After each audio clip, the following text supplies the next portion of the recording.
3, 2, 1, 0. Action. Bonjour, chers spectateurs. C'est Mariam Baldé Kanté de la 5e A. Donc, bonjour, madame. Bonjour. Pouvez-vous vous présenter, s'il vous plaît? D'accord. Moi, je suis Mariam Togo Guindo. Je suis au quartier dépôt. Comme fonction, vous faites quoi?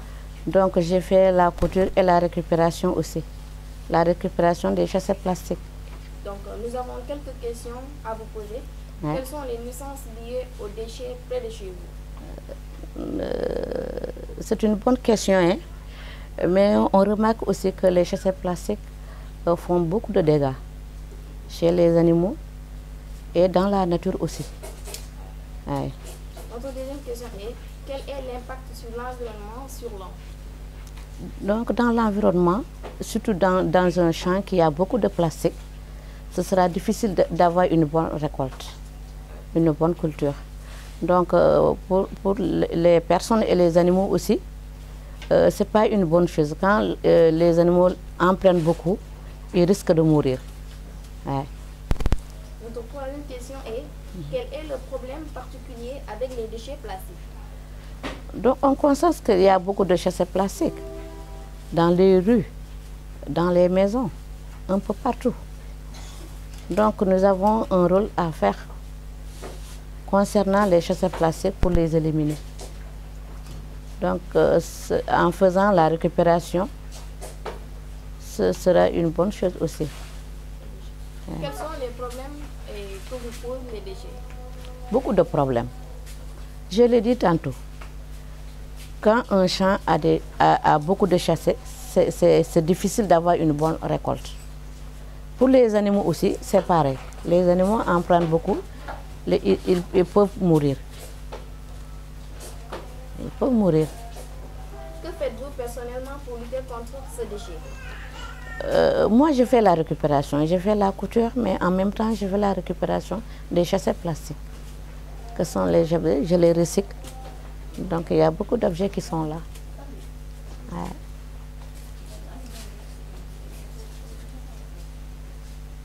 Quelles seraient les solutions pour limiter les déchets?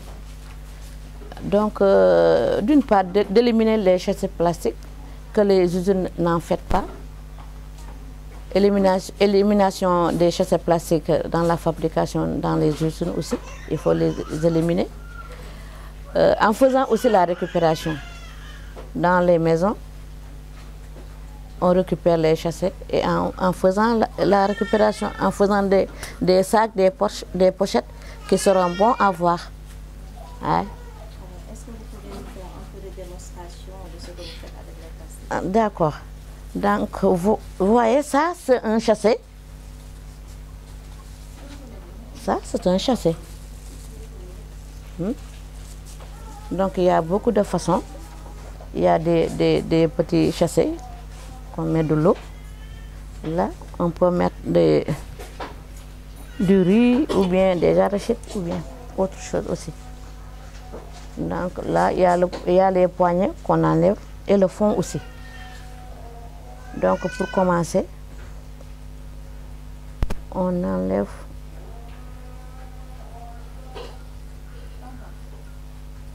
les poignets.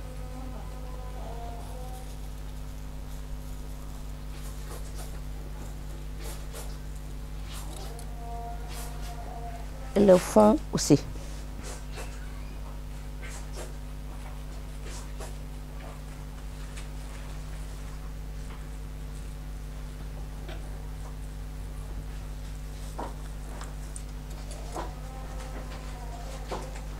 Mais ça, on ne les jette pas.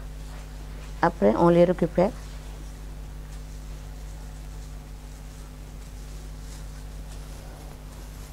On enlève un seul côté. Comme ça.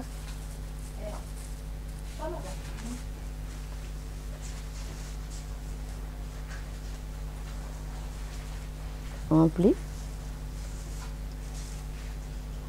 Donc, cette distance, on laisse.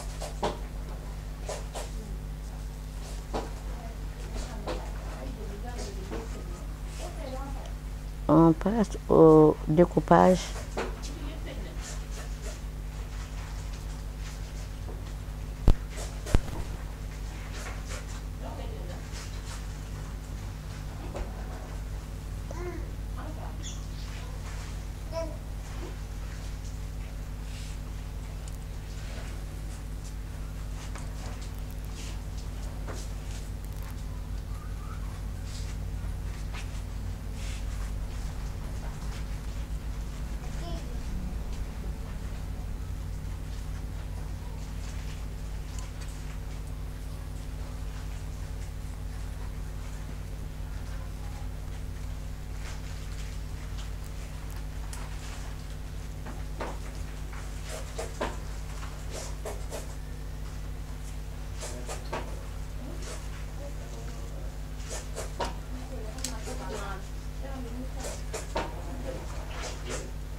le chassé, comme ça.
Maintenant, on enroule.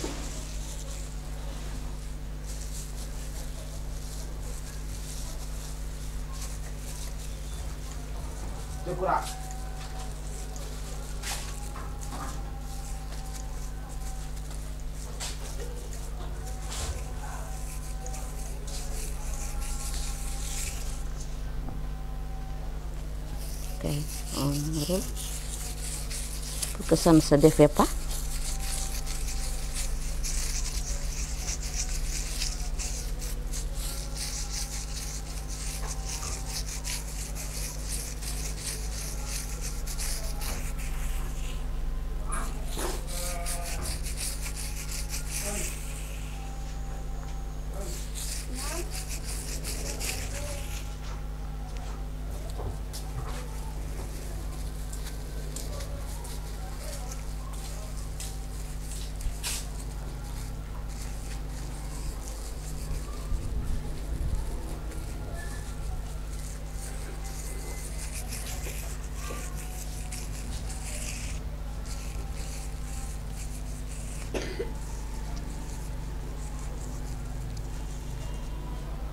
C'est comme ça qu'on enroule.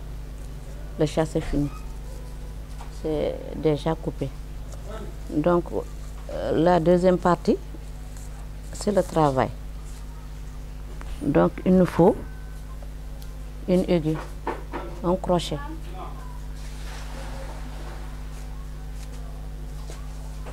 Donc, pour la pochette, on commence par le fond en faisant un nœud coulant.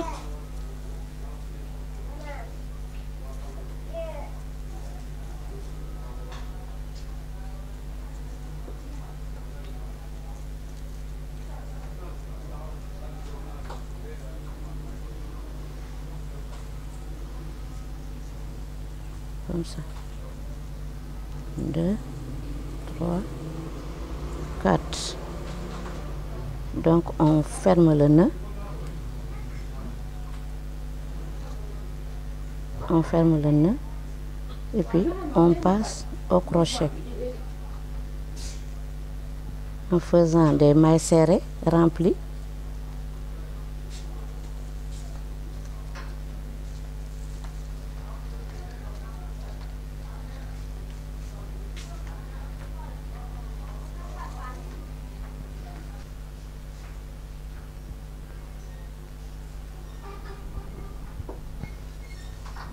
Donc, on passe au mailles serrées, ou bien en faisant des briques, en faisant aussi des augmentations.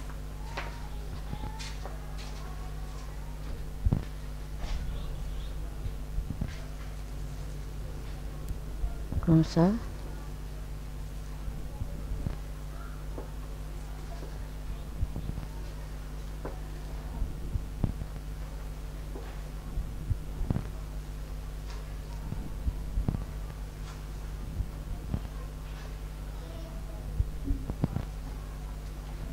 Voilà, c'est ça le commencement du travail. Et puis on continue de fur et à mesure jusqu'à ce qu'ils s'agrandissent.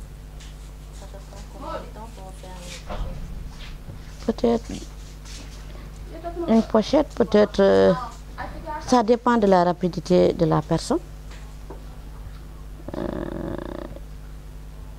Peut-être 30 à 45 minutes, tu peux le faire.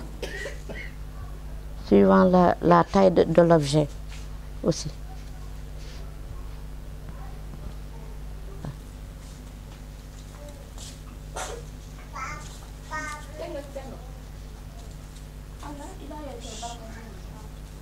Okay. Ça, c'est la maille serrée.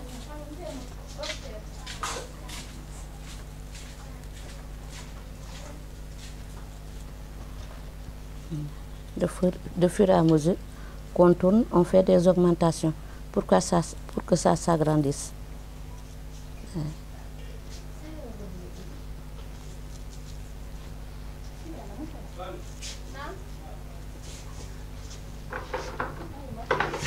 Comme ça.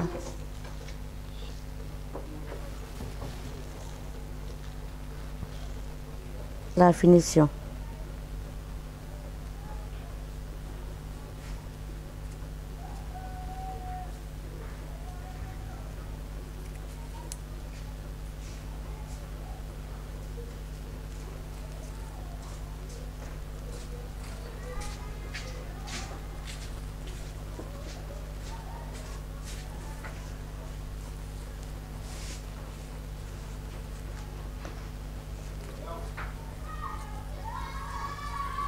Ça, c'est la finition.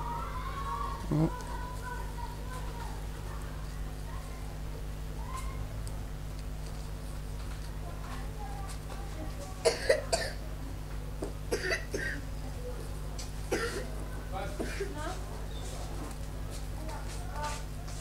Voilà. Ça, c'est la finition tout autour.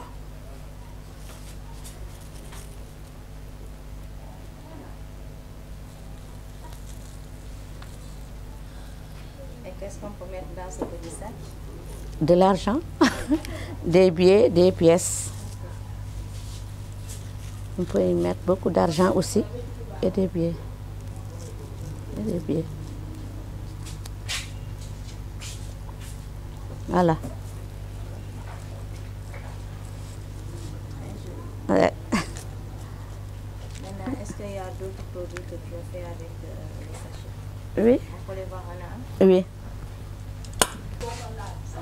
Hein? On peut l'accrocher dans une voiture. Ouais. Là, c'est une trousse. C'est une porte, un portefeuille qu'on peut mettre de l'argent aussi. Avec une fermeture qu'on ferme. Là, c'est un chapeau.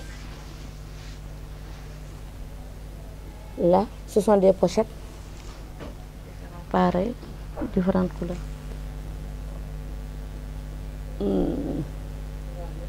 Il y a l'oreiller qui est là aussi.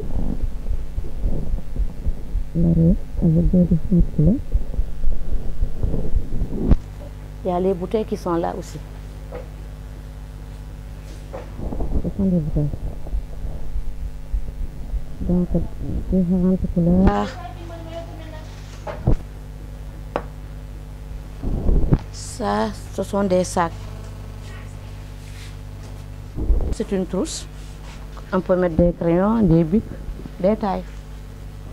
Oui, pour les élèves. Là, c'est un sac. C'est un sac. Là, ce sont des dossiers de verre qu'on a assemblés comme ça. On peut mettre le feuille de verre. Quand la personne elle enlève, c'est attaché ici. Et puis on dépose les verres. Des dossiers de verre. Là, c'est une poupée.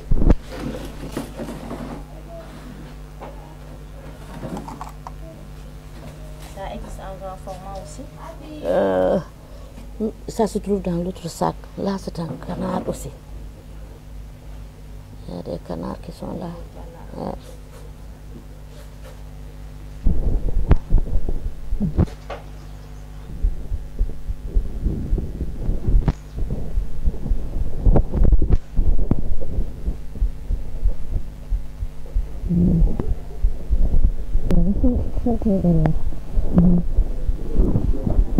Oui, ici on accroche.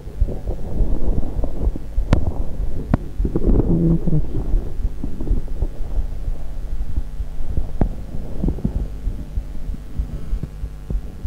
Il y a ça ici et l'autre.